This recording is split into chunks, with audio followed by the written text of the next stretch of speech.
friends, it's Justin Adkins and welcome back to the Scrapbooking Cards Today YouTube channel.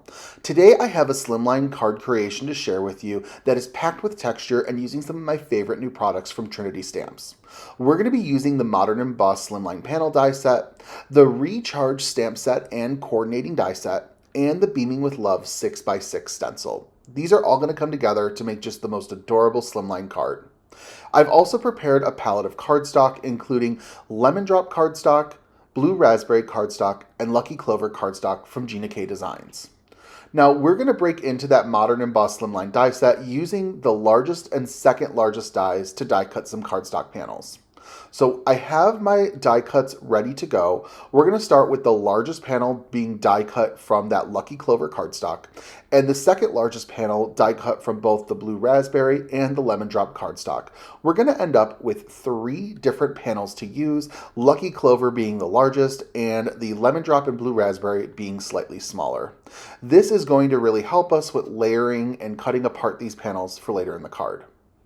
I have the flashlight image from the Recharge stamp set all colored up with my Olo markers. You can find the color combinations used to put this together down in the comments below.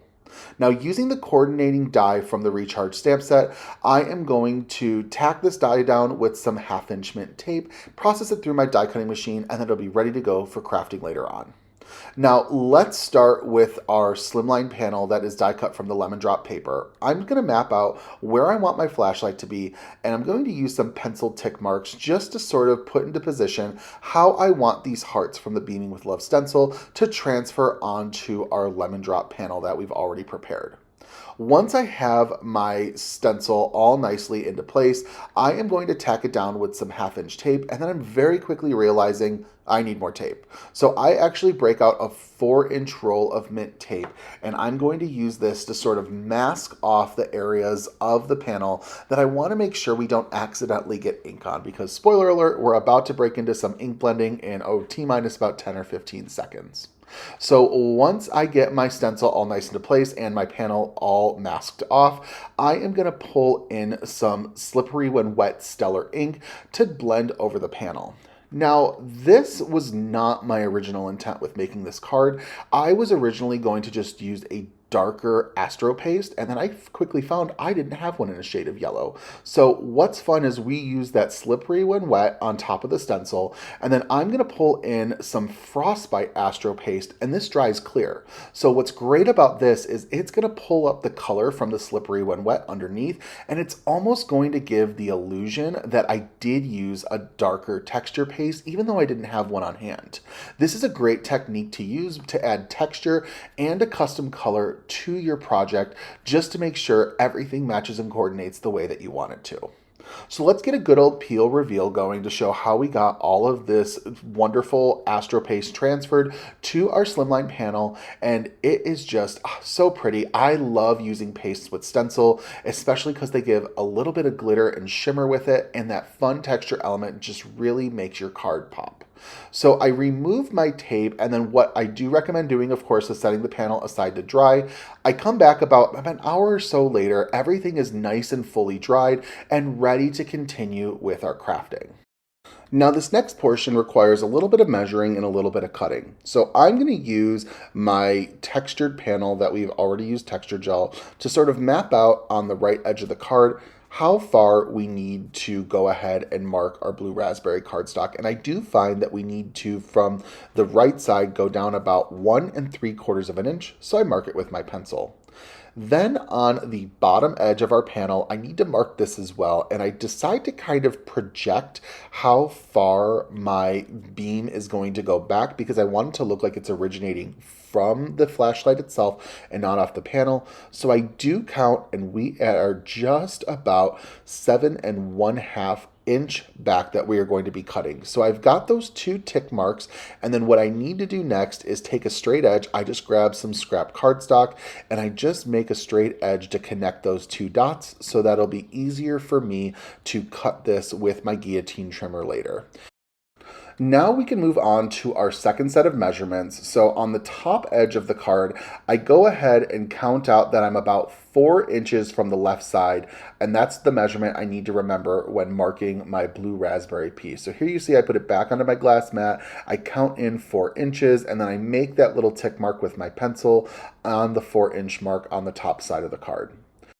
Now, for the left side of the lemon drop panel, I'm sort of projecting once again to figure out where the little mark is going to need to go. And I do find out that I want to mark it at just about the 2 3/4 inch mark. So I make a little pencil mark and then I connect the two very faintly with a line with my pencil so that I can go and begin the process of cutting the panel. Now I want to figure out where my flashlight needs to go because before I trim it with my guillotine trimmer, I'm actually going to use my coordinating die for the flashlight to die cut a space so I know exactly where my flashlight needs to land. So I cut that out and then I still have my pencil lines intact, and I'm going to be able to just use a guillotine trimmer to ensure that everything gets nice and cut for our panel. So I'm taking out my Gina K Designs trimmer and I'm going to do my absolute best to line up so that the pencil line goes straight up and down the blade of our guillotine trimmer, press the blade down and get a nice clean cut. And then I'm going to transfer it to the other side and I'm going to cut once again, and I've got 3 separate pieces for our card and I'll only be really using 2 of them.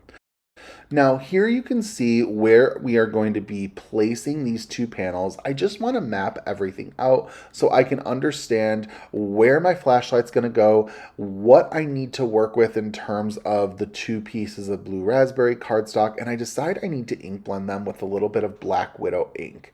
This is going to help make our card look like it's lighter towards the beam of light and darker on the furthest edges of the blue raspberry cardstock.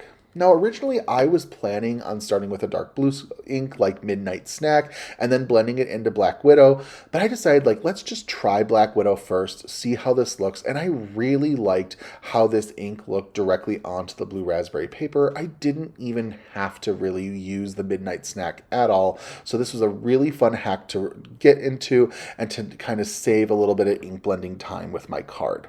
So once I'm happy with softly ink blending those edges, I am going to start pasting these little panels into place. And it's really easy to figure out where they go because you're basically just going to want to be covering the portion of your panel that doesn't have any of the textured hearts in place. So on the far bottom edge, we're going to do the longest panel, and on the opposite corner, we are going to do sort of the shorter but more stout panel. So using liquid adhesive, I am using Ultra Bond liquid adhesive from iCraft, and I'm putting this nicely into place. Now I am going to use the die cut of the flashlight, that's the solid blue raspberry, to put into place just because I wanted to block out all of that light that's underneath, and I just have to do 2 itty bitty little patches just to cover up little yellow areas. These are going to be so perfectly covered with my flashlight, you're not even going to know they're there unless you're really looking hard for it. So I'm going to use more liquid adhesive to put my flashlight into place. I'm using liquid adhesive instead of foam adhesive because I didn't want to show the under portion of the flashlight that was just the blue raspberry paper. Now from the recharge stamp set, I'm going to use the sentiment that says "You light up my life" because it's just perfect for this card, and I'm going to use my MISTI to position it nicely into place. Using my anti-static embossing tool from Tailored Expressions, I am going to apply the powder down onto my panel, and then using a watermark ink pad from Pink and Main, I am going to stamp out our sentiment just a couple times to get it ready for some heat embossing. Using frosting embossing powder by Pink and Main, I am going to just sort of lightly sprinkle it over our sentiment, tap off the excess, and then use my heat gun just to sort of transfer and make sure everything with my embossing goes to plan. With our embossing completed, I can use liquid adhesive on the back of this panel and adhere it to the Lucky Clover slimline panel we had prepared at the beginning of this tutorial. This is just going to give a really nice frame around our panel, and it's also going to pull in the color of the flashlight as well. So everything is going to be super fun, super color coordinating, and of course works so well together. I'm going to adhere this to a slimline card base. My slimline card base is a 8.5 by 7 piece of paper paper, scored on the 7-inch side at the 3.5-inch mark, and then I fold it in half and it gives you the size that I use. We're going to lastly pull in some Sunshine Sparkle Spots by Trinity Stamps to finish out our card with a little bit of embellishment. If you've seen any of my videos before, chances are you have seen me play around with the Trinity Stamps Sparkle Spots. I love these products so much. They come in so many fun colors, and they are a great, easy way to add extra glitz and glamour to your card to make it really feel special. I also put my embellishments on last just to not interrupt it when transferring it to a card base. With my embellishments in place, my slimline card is fully completed. I am so loving how this turned out. I love the texture that the Astro Paste provided with the Beaming with Love Stencil, and I know whoever receives this card is just going to beam up as well. Thank you so much for stopping by the Scrapbooking Cards Today YouTube channel for some extra crafty inspiration. I hope this card inspires you to add a little bit of texture to your next creation as well. Now, don't forget to like and subscribe to the Scrapbooking Cards Today YouTube channel, and you can find me on Instagram and YouTube at JustinOut by Justin as well. Thanks again for stopping by, everyone, and happy crafting.